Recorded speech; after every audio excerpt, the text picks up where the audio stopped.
FSC Part 2 Hybridization, very important topic.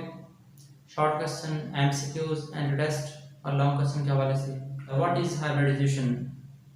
याद रखिएगा, hybridisation के अंदर मुख्तलिफ ऑर्बिटल्स की शेप और एनर्जी क्या होती है, डिफरेंट होती है. जब डिफरेंट ऑर्बिटल्स मिलते हैं तो जो उनसे नया ऑर्बिटल्स बनता है उसकी शेप भी और एनर्जी भी क्या होती है, सेम होती है. ठीक है, तो हम इसको डिफाइन करते हैं. When the orbitals of different energy and different shapes intermix to form a new orbitals of same shape and same energy. हम एग्जांपल लेते हैं. जब हम मिल्क शेक बनाते हैं तो मिल्क शेक बनाने के दौरान हम उसके अंदर मिल्क भी यूज करते हैं और इसके साथ बनाना भी यूज करते हैं और इसके अलावा हम क्या यूज करते हैं, शुगर भी यूज करते हैं. ठीक है, तो हर एक चीज की एनर्जी क्या है, डिफरेंट है, शेप भी डिफरेंट है. लेकिन आफ्टर मिक्सिंग जब मिल्क शेक बन जाता है तो जो उसकी नई चीज बनती है उसकी शेप भी एनर्जी भी उसकी क्या होती है, वो सेम होती है. तो बिल्कुल हाइब्रिडाइजेशन का मतलब ही क्या होता है, inter mixing of the atomic orbitals. जब हम बात करते हैं इसकी रीजन, तो कार्बन का एटॉमिक नंबर क्या होता है, 6.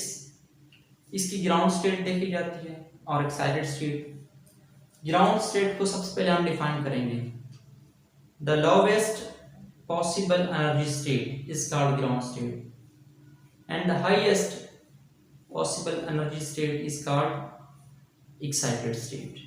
जब कार्बन ग्राउंड स्टेट के ऊपर होता है, एटॉमिक नंबर 6 है इसकी जब इलेक्ट्रॉनिक कॉन्फ़िगरेशंस करते हैं 1s2 2s2 2px 2py and 2pz. क्योंकि इसका एटॉमिक नंबर 6 है, एटॉमिक नंबर के लिहाज से इलेक्ट्रॉनिक कॉन्फ़िगरेशंस की जाती है. 2 इलेक्ट्रॉन जहां पर 2 4 5 और 6. ठीक है, तो लास्ट में जो सा 2pz ऑर्बिटल होता है, 2pz ऑर्बिटल ये क्या है, वैकेंट है, खाली है. जब इसके हम ये हमारे पास क्या है, इसकी ग्राउंड स्टेट है. अब यहां पर याद रखिएगा वैलेंसी क्या होती है. किसी भी एलिमेंट के आउटर मोस्ट शेल के अंदर जितने अनपेयर्ड इलेक्ट्रॉन होते हैं वो उस एलिमेंट की वैलेंसी होती है. तो यहाँ पर कार्बन के आखिरी शेल के अंदर क्या है, 2 अनपेयर्ड इलेक्ट्रॉन है, तो इसके हम इसको क्या कहेंगे, this is divalent. Carbon divalent तो नहीं होता. जब ये एक्साइटेड स्टेट में जाएगा तो तब क्या होगा, इसकी electronic configuration 1s2 2s1 px1 के अंदर पहले एक इलेक्ट्रॉन था, 2py के अंदर पहले एक इलेक्ट्रॉन था, लेकिन 2pz पहले खाली था, अब एक इलेक्ट्रॉन है. एक इलेक्ट्रॉन कहां से आया, याद रखिएगा फर्स्ट शेल 1s1 यहां से तो इलेक्ट्रॉन नहीं निकल सकता क्योंकि ये फर्स्ट शेल न्यूक्लियस के बहुत करीब होता है. यहां से इलेक्ट्रॉन को निकालना क्या होता है, बहुत डिफिकल्ट होता है. लेकिन जब हम दूसरे शेल की बात करेंगे, इसके अंदर यहाँ पर देखिएगा 2 इलेक्ट्रॉन थे. 2 इलेक्ट्रॉन में से एक इलेक्ट्रॉन क्या करेगा, जब एनर्जी देंगी तो एनर्जी क्या करेगी, यहाँ से जंप करके आखिरी शेल के अंदर जाएगा एक इलेक्ट्रॉन. तो इस तरह यहाँ पर ये फिल हो जाएगा. अब यहाँ पर याद रखिएगा इसकी अनपेयर्ड इलेक्ट्रॉन कितने हैं एक्साइटेड स्टेट के अंदर, 1 2 3 4. तो इसे हम क्या कहते हैं, दिस इज टेट्रावैलेंट. तो कार्बन की वैलेंसी क्या होती है, 4, क्योंकि कार्बन की आउटर मोस्ट शेल के अंदर 4 इलेक्ट्रॉन होते हैं. ठीक है, this is the excited state of carbon. इसकी 3 टाइप्स होती हैं, sp3 hybridization, sp2 hybridization and sp hybridization. सबसे पहले हम इसको डिफाइन करते हैं कि व्हाट इज sp3 हाइब्रिडाइजेशन. तो इसको डिफाइन करते हैं बिल्कुल सेम इसी डेफिनेशन के मुताबिक. sp3 इसमें बात करते हैं intermixing of 1s and 3p orbitals and form a 4 orbitals having different shape, different energy after mixing same shape and same energy.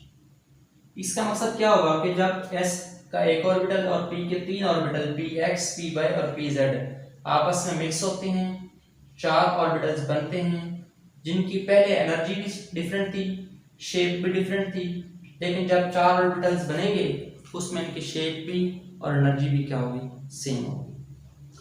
तो इसके अंदर क्या होता है, हाइब्रिड ऑर्बिटल्स कितने होते हैं, sp3 के अंदर 4 हाइब्रिड ऑर्बिटल होते हैं, नो अनहाइब्रिड ऑर्बिटल कोई भी नहीं होता, क्योंकि 4 हाइब्रिड ऑर्बिटल कैसे हुए, 3 p ऑर्बिटल और 1 s ऑर्बिटल। तो इस तरह 4 ऑर्बिटल्स क्या होते हैं, हाइब्रिड होते हैं, अनहाइब्रिड ऑर्बिटल कोई भी नहीं होता। अच्छा, sp3 कहाँ पर इसको स्टडी किया जाता है, इस ये पढ़ते हैं हम अल्केन के अंदर, ईथेन के अंदर, अल्केन का मेंबर है ईथेन। इस तरह ईथेन के अंदर क्या होता है, 2 कार्बन होते हैं और 6 हाइड्रोजन। इसके हम एग्जांपल इसका लेते हैं कि हमारे पास 2 कार्बन है, इसका सबसे पहले ये वाला स्ट्रक्चर देखिएगा, structure number 1, structure number 2। Structure number 1 के अंदर 2 कार्बन है, 1 2 कार्बन के दरमियान में जब सिंगल बॉन्ड होता है 6 हाइड्रोजन है, टोटल 6 हाइड्रोजन है। कार्बन की वैलेंसी कितनी होती है, 4, मतलब कार्बन 4 बॉन्ड बना सकता है, क्योंकि इसके आखिरी शेप के अंदर 4 इलेक्ट्रॉन होते हैं। इस तरह कार्बन में 3 बॉन्ड बना रहा है, 4 बॉन्ड बना रहा है, 1 2 3 4। तो यहाँ पर क्या अटैच है, दिस इज हाइड्रोजन एटम्स। इसी तरह यहाँ पर भी क्या अटैच है, हाइड्रोजन 1 2 3 एंड 4। ठीक है, अब आपने क्या करना है, इस कार्बन को और इस कार्बन को आपने एसिड बना देना है, ये कार्बन और ये कार्बन। इस बॉन्ड का मतलब क्या होता है, बेसिकली एक बॉन्ड के अंदर 2 इलेक्ट्रॉन शामिल होते हैं, जब 2 इलेक्ट्रॉन मिलते हैं, पेयर ऑफ इलेक्ट्रॉन होता है, तो क्या बनता है, एक बॉन्ड बनता है। तो इस कार्बन का एक इलेक्ट्रॉन और इस कार्बन का एक इलेक्ट्रॉन मिलेंगे, एक बॉन्ड बनेगा। इस बॉन्ड को मैं इस तरह लिख रहा हूं कि इस कार्बन का कौन सा एक इलेक्ट्रॉन होगा वो इस शेप के अंदर है, और इसी कार्बन का भी इलेक्ट्रॉन को हम इस शेप के अंदर लिखते हैं। पर यहाँ पर क्या करते हैं, यहाँ पर ये बेसिकली बॉन्ड्स फॉर्मेशन होती है। ठीक है, तो इसी तरह इस कार्बन के बॉन्ड को, इस बॉन्ड को और इस बॉन्ड्स को मैं किस फॉर्म के अंदर लिख लेता हूँ, in the form of hybridization. तो इस बॉन्ड को मैं किस फॉर्म के अंदर लिख रहा हूँ, यहाँ पर इस फॉर्म के अंदर, इस बॉन्ड को भी किस फॉर्म के अंदर, हाइब्रिडाइज फॉर्म के अंदर, और इस बॉन्ड को भी हाइब्रिडाइज फॉर्म के अंदर। इसी तरह 1 2 3 तीनों बॉन्ड्स को हाइब्रिडाइज करके लिखेंगे। इसी तरह यहाँ पर हाइड्रोजन कितने, 1 2 3 हाइड्रोजन है, इन 3 हाइड्रोजन को और इन 3 हाइड्रोजन को कैसे लिखेंगे, रेड निशान से मार्क किया हुआ है। तो बेसिकली रेड निशान किसको रिप्रेजेंट कर रहा है, हाइड्रोजन को, 1 हाइड्रोजन 2 हाइड्रोजन 3 हाइड्रोजन। इस तरह कार्बन की वैलेंसी पूरी हो गई, 1 2 3 और यहाँ से एक बॉन्ड बना 4। इसी तरह यहाँ पर रेड मार्क किसको शो कर रहे हैं, हाइड्रोजन को, 1 हाइड्रोजन, ये दूसरा हाइड्रोजन और ये तीसरा हाइड्रोजन। ठीक है, तो यहाँ पर देखिएगा कि sp3 हाइब्रिडाइजेशन अल्केन के अंदर होती है, उसकी एग्जांपल ये थी, उसका जनरल फार्मूला ये था, इसकी हाइब्रिडाइजेशन स्टेट ये थी। तो इसके अंदर इसकी शेप क्या होती है, टेट्राहेड्रल शेप होती है। कैसे, इसको इस तरह लिख रहा हूं कि जब यहाँ पर बॉन्ड बनता है तो इसकी शेप इस तरह बनेगी,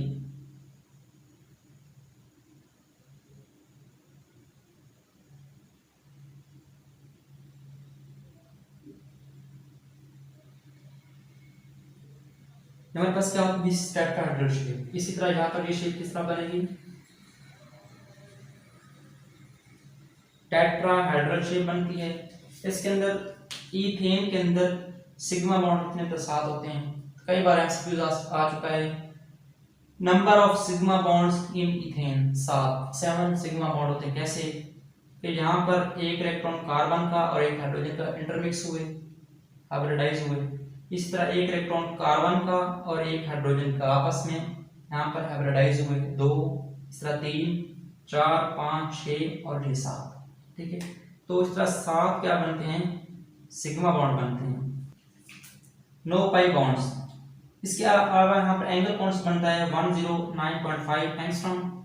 इसके अंदर एस कैरेक्टर कितना होता है, 25%, पी करैक्टर नंबर 3 है तो पी करैक्टर कितना होगा 75%। ठीक है, तो यहाँ पर हाइब्रिडाइजेशन किसकी होगी, कौन से हाइब्रिडाइज करेंगे, एस ऑर्बिटल की शेप ये होती है, पी एक्स की इस तरह होती है, और पी वाई की शेप इस तरह की होती है, पी जेड की शेप इस तरह की होती है, और मिक्सिंग के बाद जो शेप बनती है वो इस तरह की। मिक्सिंग के बाद एक नई शेप बनती है। हमने कहा था 4 हाइब्रिड ऑर्बिटल्स होते हैं, कैसे, सेंटर में कार्बन, 3 पी हाइब्रिड ऑर्बिटल मतलब पी एक्स, पी वाई और पी जेड, और एक हाइब्रिड ऑर्बिटल 2s का। टोटल 4 हुए, 1 2 3 और 4। ठीक है, तो इस तरह की शेप बनेगी। इस शेप को हम नाम देते हैं दिस इज टेट्राहेड्रल शेप। इसी तरह कई बार लॉकस आ चुका है sp2 हाइब्रिडाइजेशन। सबसे पहले इसको डिफाइन करेंगे, intermixing of 1s and 2p orbitals having different shape, different energy, after mixing same shape, same energy। तो इसके अंदर हाइब्रिड ऑर्बिटल कितने होंगे, 3 होंगे, कैसे, p के 2 ऑर्बिटल और s का 1 ऑर्बिटल, और अनहाइब्रिड ऑर्बिटल कितना होता है, 1 इसके अंदर। ठीक, अनहाइब्रिड होता है और 3 हाइब्रिड ऑर्बिटल होते हैं। अब इसके अंदर हाइब्रिड ऑर्बिटल कौन कौन से होते हैं, 2s 2px और 2py ऑर्बिटल्स क्या होते हैं, आपस में इंटरमिक्स होते हैं। 2pz ऑर्बिटल्स क्या होता है, ये अनहाइब्रिड होता है, ये हाइब्रिडाइजेशन के अंदर हिस्सा नहीं लेता। तो इसी तरह ये मिलते हैं, तो इस तरह इसकी शेप क्या बनती है, सेंटर में कार्बन, टोटल 3 ऑर्बिटल थे, 1 2 3 जो कि हाइब्रिडाइज हो रहे थे। तो इसके अंदर शेप किस तरह बनेगी, सेंटर में कार्बन, 1 2 3 हाइब्रिड ऑर्बिटल आपस में इंटरमिक्स हो रहे थे, 1 2 3। मिक्सिंग के बाद यहाँ पर एक नई शेप बनेगी, दिस इज ट्राइगोनल शेप, और हर कार्बन का आपस में एंगल क्या होता है, यहाँ से यहाँ 120 एंगल, 120 एंगल और 120 का एंगल बनता है। ठीक है, तो इसी तरह इसकी हम शेप देखते हैं। sp2 हाइब्रिडाइजेशन किसके अंदर होती है, अल्कीन के अंदर, कार्बन कार्बन डबल बॉन्ड के अंदर होती है। इसकी सबसे पहले एग्जांपल हम देखेंगे इथीन।